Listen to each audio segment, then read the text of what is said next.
Hello students, welcome to my channel Biology Foundation. This is part 5 of Unit-2 Classification of Living Organisms, CBSE or ICSE.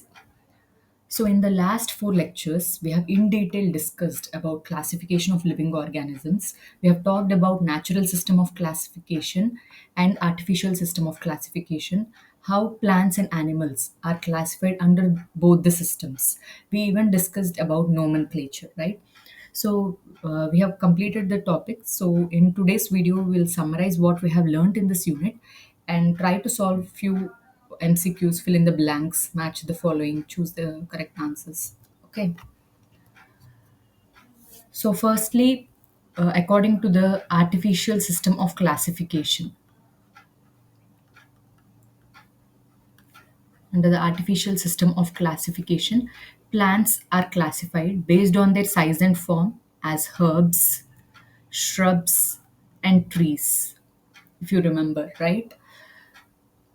Herbs, basically the stem is green. Shrubs, they grow very in a bushy way. Herbs grow at a height of less than 1 meter, and shrubs, the stem is woody, and they have multiple branches. Trees, they have a trunk and quite tall. Depending on the habitat, plants can be classified as mesophytes, hydrophytes, and xerophytes, where mesophytes grow at moderate temperatures and moderate climatic conditions. Hydrophytes require water for their survival. Xerophytes, they grow in dry conditions.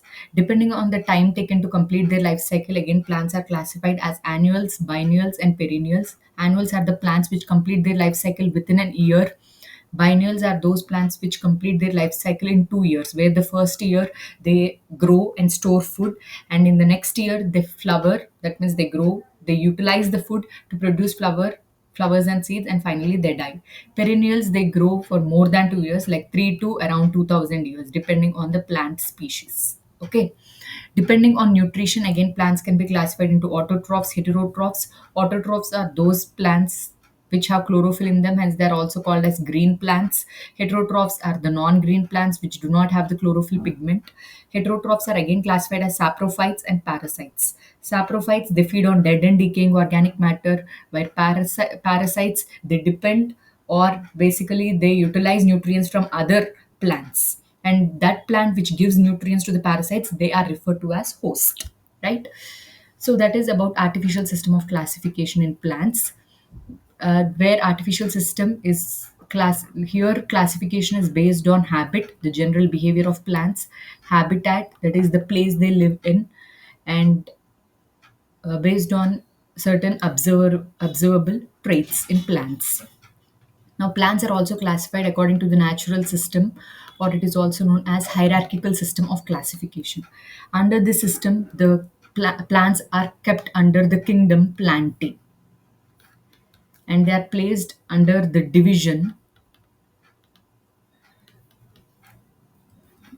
Either these plants can produce flowers and seeds, where they are known as phanerogams, or if they won't produce any flowers or seeds, they are said to be non-flowering plants or cryptogams. The word crypto refers to hidden reproductive organs, phanerogams, visible reproductive organs. Again, cryptogams, they are classified as Thallophyta, Bryophyta, and Pteridophyta. Okay. Under Thallophytes, usually these are the plants which do not have root stems and leaves. No developed roots, stems, and leaves. Though they are kept under the kingdom Plantae, usually we imagine a plant with leaves, stems, and roots, but the members of Thallophyta do not have any root stems or leaves. Bryophyta, they don't have true roots, but they have stems and leaves in them. Pteridophytes, they have root stems and leaves, but they don't have any flowers.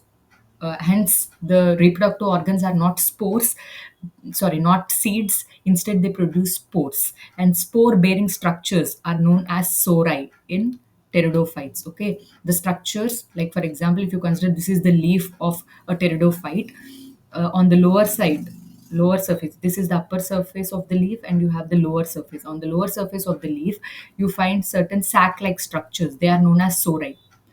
These produce the spores. Okay, so the spore bearing structures, which are known as sori, are seen in case of ferns or pteridophytes. In bryophytes, there are no true roots. In thallophytes, there are no roots, stems, or leaves. Thallophytes are again classified into bacteria, fungi, and algae, where bacteria are unicellular and they do not have nucleus, and certain bacteria have chlorophyll. Not all bacteria have, but few bacteria have chlorophyll and they can be photosynthetic. Fungal organisms, they do not have chlorophyll. Chlorophyll is absent, hence they're heterotrophic. Okay, and algae chlorophyll is present. Fungi, again, they can be unicellular or multicellular. In the same way, algae also, they can be unicellular or multicellular. Unicellular fungus organism example is yeast. It is a unicellular fungus. Okay. Now coming to phanerogams, they can be classified into gymnosperms and angiosperms. In gymnosperms, no structures like flowers are produced. Instead, cones are the reproductive structures in gymnosperms. And in these plants, in these members of gymnosperms, the seeds are naked. That means they are not enclosed in fruits. Whereas in angiosperms, you can see roots, stems, leaves, well developed flowers, and seeds are the reproductive structures in angiosperms. And based on the number of cotyledons the seeds have, if the seeds have one cotyledon, then they are kept under monocots. Single seed leaf is present in monocots. In dicots, there are, as the name suggests, the seeds are surrounded by two cotyledons, and they are placed under dicots. Okay, sometimes it's referred in books as seed leaves. Cotyledons are also referred to as seed leaves. Okay, so that's about complete classification of plants that we have studied. Under artificial system, how the plants are classified. Under natural system, they're placed under various ranks. Okay, based on similarities and dissimilarities in the internal, external structure and in their developmental history.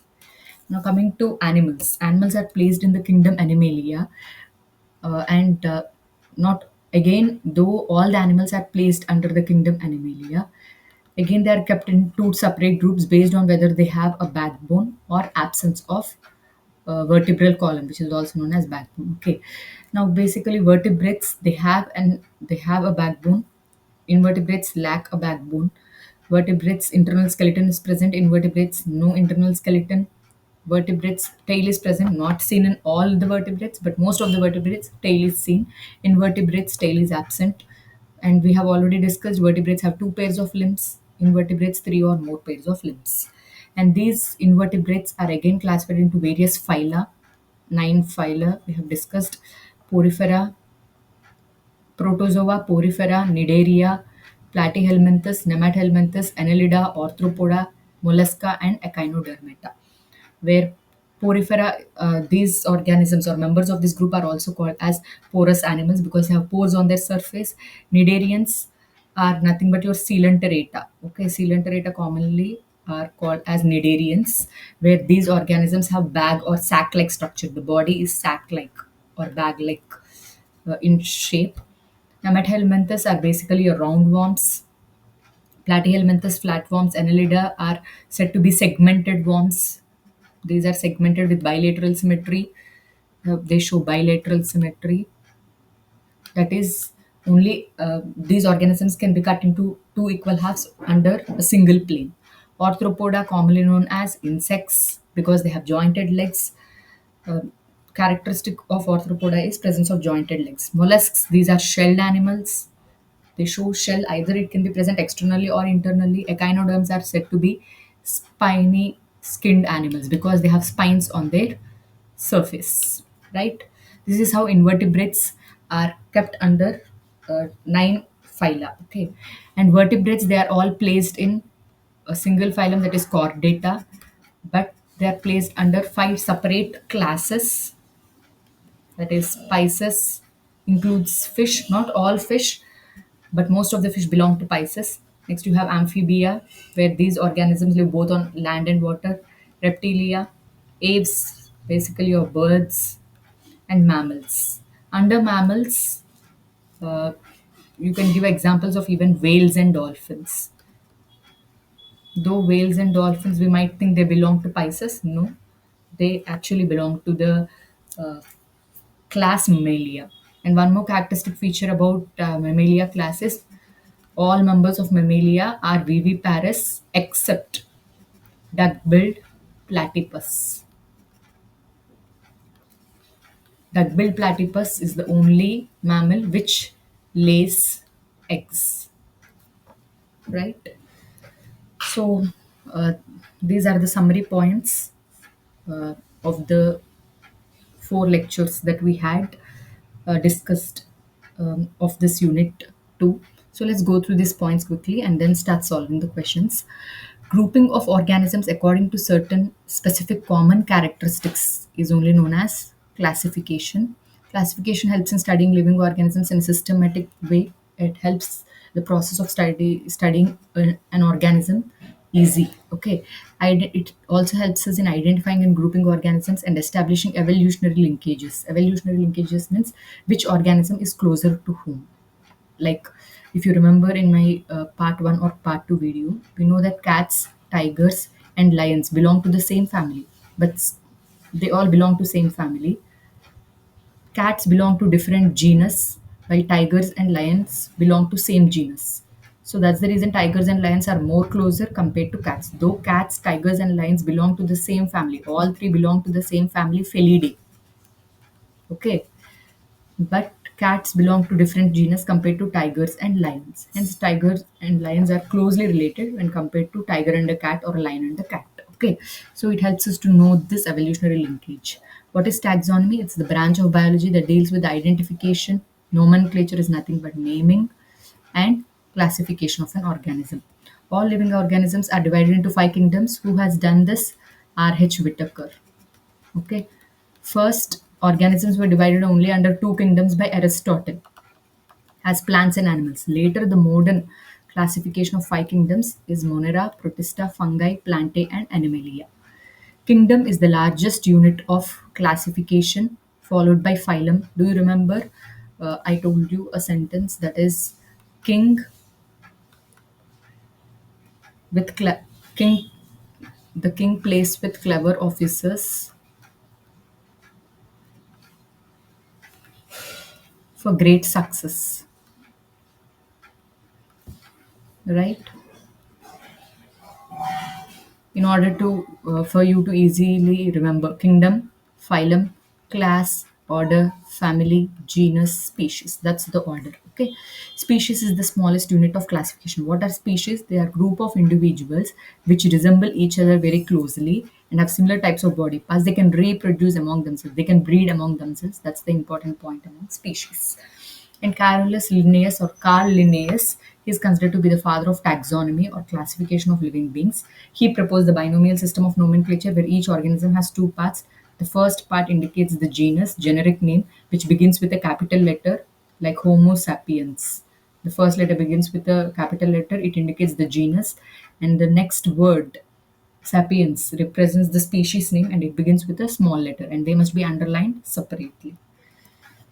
Next, plant kingdom is classified into two categories. Just now we have seen non-flowering plants or cryptogams and flowering plants or phanerogams. Non-flowering plants or cryptogams are again classified into thallophyta, bryophyta, pteridophyta. Pteridophytes are also known as ferns. Bryophytes are also known as mosses, moss group. Thallophytes include bacteria, algae, and fungi. Thallophytes contain algae, bacteria, and fungi, and they do not bear roots, stems, or leaves. Algae may be unicellular or multicellular. Unicellular algae can be of chlamydomonas. Okay, and some are filamentous algae.